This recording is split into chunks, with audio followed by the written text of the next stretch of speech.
Punto por punto. Voy a platicar con la maestra Mireya Casales Campos, que es consejera electoral del Instituto Morelense de Procesos Electorales y Participación Ciudadana, a quien le agradezco que nos acompañe en Punto por Punto. Maestra, muchas gracias por estar con nosotros. Gracias por la invitación, muy buenos días. Oiga, pues estamos en pleno proceso electoral que inició en la primera semana de septiembre, sigue su curso, están este sábado que estamos transmitiendo nuestro programa, arrancando las precampañas para gobernador del estado, gobernadora del estado, y desde luego también está concluyendo el plazo para el registro de coaliciones entre partidos, ¿verdad? Ya había vencido el periodo para candidaturas comunes para gobernador, donde hubo algunos registros, pero hoy, bueno, se cierra este proceso, arrancan las precampañas también. Así es, nosotros en el Instituto Morelense de Procesos Electorales y Participación Ciudadana arrancamos el proceso el primero de septiembre de este año. Y pues como ya se comentó, dentro de algunas fechas muy interesantes del calendario electoral para este proceso electoral local ordinario, están que ya el día 10 de noviembre se vencieron las candidaturas, la posibilidad de generar candidaturas comunes para gobernador.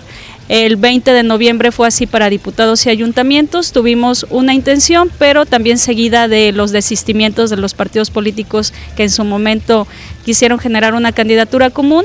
Y el día de hoy se está venciendo el plazo para presentar coaliciones para gobernador, diputados y ayuntamientos, y también arrancan ya las precampañas, es decir, los periodos de selección interna entre los partidos políticos, y pues va a ser muy interesante porque tendrán que estarnos presentando también ante el instituto los resultados de estos procesos de selección interna. Maestra Maite Casales, corrijo por favor una disculpa, además de ello, concluyó el periodo para registro de candidaturas independientes para gobernador, porque también la ley permite que no solamente los partidos postulen a aspirantes a la gubernatura, sino que de manera independiente cualquier ciudadano que se crea con los derechos para participar pueda hacerlo. Así es. ¿Hubo participación? El periodo se aperturó desde el 2 de septiembre y concluyó el 20 de noviembre. Tuvimos dos intenciones, una expresamente señalada, que fue la intención de la ciudadana Lisbeth Hernández Lecona. Sí. Y se le previno para el cumplimiento de algunos requisitos que se consideraron faltantes. Estamos todavía en el análisis para ver si se subsanaron en tiempo y forma dichos requisitos. Y hubo una intención que como tal no fue manifestada así como de candidatura independiente, pero se advierte de la lectura que pudiera haber sido, que fue el ciudadano Antonio Valle Jacobo, que presentó desde el 26 de octubre un escrito en donde más bien se presentaba como un candidato de tipo indígena, pero recordemos que en la legislación de Morelos no tenemos regulada esa figura. Nada más se puede participar a través de partidos políticos, en candidatura común, coaliciones, candidaturas independientes y contrario a, por ejemplo, la legislación de Oaxaca, ellos sí tienen reconocida la figura de candidato indígena, sin embargo en Morelos no, por lo cual también se le previno manifestándole que si su voluntad era poder participar bajo esta figura de candidatura independiente, bueno, pues tenía que cumplir ahí ciertos requisitos. Claro, entonces en el caso de la ex senadora priista Lisbeth Hernández Lecona tendrá que subsanar, ya debió haber vencido el plazo para haber presentado todas las todo lo que tenía que subsanar para poder tener la acreditación y poder participar como candidata independiente a la gubernatura. Sí, porque recordemos que el plazo se venció el 20 de noviembre. Ya estamos a 25, generalmente se les dan 48, 72 horas y ya se estará en análisis respecto de si cubrió o no los requisitos que se le estuvieron solicitando. Y si cubrió y es aceptada, pues tendrá enseguida que cumplir otros lineamientos como el número de firmas, que dice la ley. ¿Tiene usted el dato a la mano? ¿Cuáles son algunos de esos lineamientos, requisitos ya como candidato independiente a la gubernatura en este momento? En este momento recuerdo que el dato es el 2% de la lista nominal. Que son como 900,000 personas, ¿no? Alrededor. Tenemos en Morelos aproximadamente 1.900.000 y un poquito más, que no llegamos a los 2 millones de señalado en la lista nominal, sí. Pero sería un porcentaje del 2%.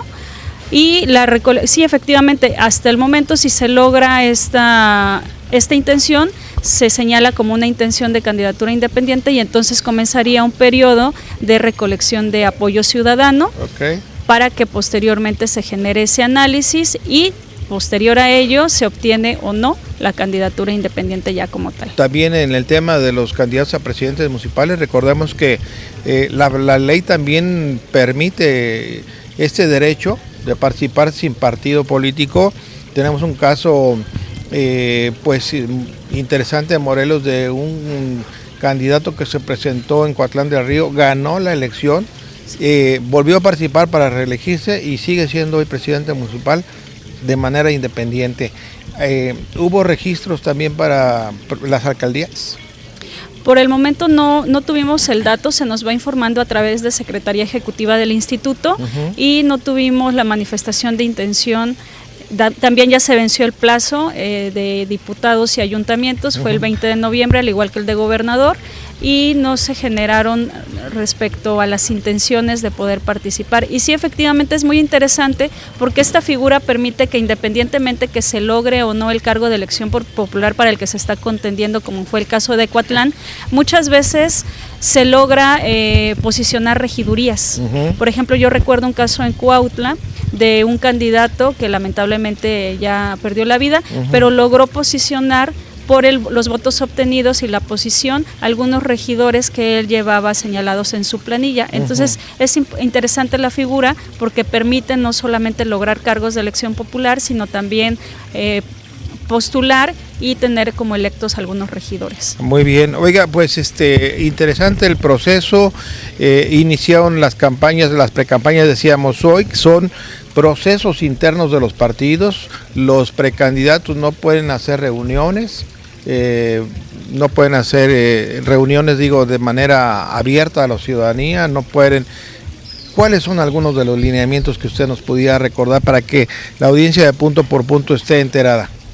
Sí, de hecho el día de ayer aprobamos un informe en donde se les hace de conocimiento a los partidos políticos el artículo 167 del Código, que contiene algunas prohibiciones que son justo tal como se señalan, pues no estar utilizando financiamiento que pueda señalarse como indebido. Toda la propaganda que pudieran estarse generando tiene que ser dirigida a los afiliados, a los militantes del partido político. Se les insta a no generar violencia en sus reuniones políticas, y hay algunas otras cuestiones que también se les hace ya de conocimiento, se les tuvo que haber notificado. Se van a difundir también infografías respecto a estas prohibiciones. También se insta a no generar violencia política en razón de género, y algunas otras cuestiones que son pues justo para que se logre un proceso de equidad en la contienda electoral desde estos procesos de selección interna. También estas prohibiciones estarán, porque estamos ya muy próximos a instalar los consejos municipales y distritales. Se les va a tomar protesta, ya se hizo la designación. Eso también es algo muy importante porque están participando ciudadanos, ciudadanos que formaron parte de un proceso de selección. Ya se emitió la lista de los que fueron designados. El día lunes estaremos tomándoles protesta, y bueno, pues ya se genera un ambiente en donde ellos adquieren un compromiso respecto de lo que va a ser el proceso electoral. Y en estos consejos se estará también pegando en los estrados para que conozcan los partidos políticos, se estará difundiendo en redes para que no haya una omisión o al menos una justificación de que no se enteraron de cuáles eran estas prohibiciones. Y algo muy importante es que el no cumplirlas podría ser acreedor a algunas medidas de apremio que también vienen señaladas en el código.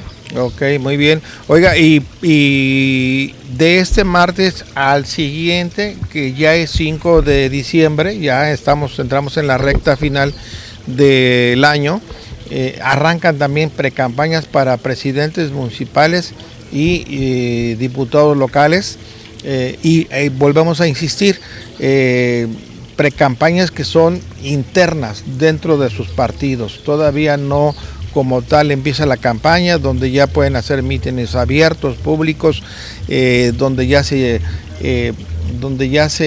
toman otras características estas acciones de proselitismo, consejera. Así es un periodo también que funciona únicamente para selección interna y se cuida mucho. Seguramente va a haber quejas y denuncias respecto a la propaganda, pero se cuida mucho que la intención del posicionamiento de las personas que decidan participar como precandidatas y precandidatos, pues sea únicamente ante sus institutos políticos, o en caso de generarse alguna coalición, pues también dependerá de ello. No dudo que haya quejas, denuncias que se presenten por la propaganda. De hecho, ya tenemos como un dato para dar a la ciudadanía más de 100 quejas y denuncias que se han estado instaurando desde diciembre del 2022, en donde ya se generaron algunas, por así decirlo, posicionamientos que la ciudadanía, no solamente lo interpusieron partidos políticos, eso es algo muy interesante, sino también ciudadanos. Sí. Ciudadanos que advirtieron que había propaganda que probablemente o a su consideración pues podría estar vulnerando los tiempos electorales. Así es, bueno, oiga, y algo hablando justamente de propaganda, ustedes ya emitieron alguna solicitud a los ayuntamientos para que retiren propaganda a raíz justamente de estas quejas, porque en esta pre-campaña que acaba de llevar a cabo un partido político, pues dejaron las ciudades del estado totalmente inundadas de publicidad, mucha basura publicitaria que se quedó pegada en postes, en paredes de casas, de propiedades particulares. Las ciudades lucen realmente muy, muy sucias. Ya solicitaron ustedes a los ayuntamientos para que además se les carguen el costo del retiro de la propaganda a estos participantes. Sí, de hecho se firmó un convenio con el IDEFON, el Instituto de Desarrollo y Fortalecimiento Municipal, y se ha solicitado, vamos a tener pronto una reunión. Ellos hacen su reunión a fin de mes y vamos a estar frente a los representantes que manden los ayuntamientos para hacerles de conocimiento que no solamente porque estemos en esa reunión, no solo porque se haya firmado también el convenio de colaboración, sino porque lo marca el Código de Instituciones y Procedimientos Electorales del Estado de Morelos, que debe de haber una colaboración con los ayuntamientos. De hecho, desde las quejas y denuncias muchas veces se piden lo que se llama medidas cautelares, y entre ellas son el retiro de las propagandas, el blanqueamiento de bardas, quitar pendones, y se les pide auxilio y colaboración a los ayuntamientos. Hay una situación que se ha presentado, no en todos los ayuntamientos, pero en algunos, en donde justo manifiestan que no es posible generarlo porque no tienen una partida presupuestal específicamente para este retiro. En respuesta, nosotros lo que hemos generado es hacerles de conocimiento lo que bien se decía, que el cargo se hará al partido político o al ciudadano o ciudadana que en todo caso se acredite la responsabilidad. Porque algunos partidos políticos, consejera, pues se desdicen, pues no es una campaña de nuestro partido y no se hacen responsables, y después pues nadie se hace responsable porque incluso los aspirantes dicen pues yo no la mandé a pegar, y ahí empiezan los problemas porque nadie se acredita la autoría de este ilícito. Eso también es correcto, dado que además de quejas y denuncias hemos tenido muchos escritos de deslinde, y justo coincide que muchos de esos escritos de deslinde han sido presentados por los denunciados. Sin embargo, bueno, eso ya es un análisis que realiza el Tribunal Electoral Local.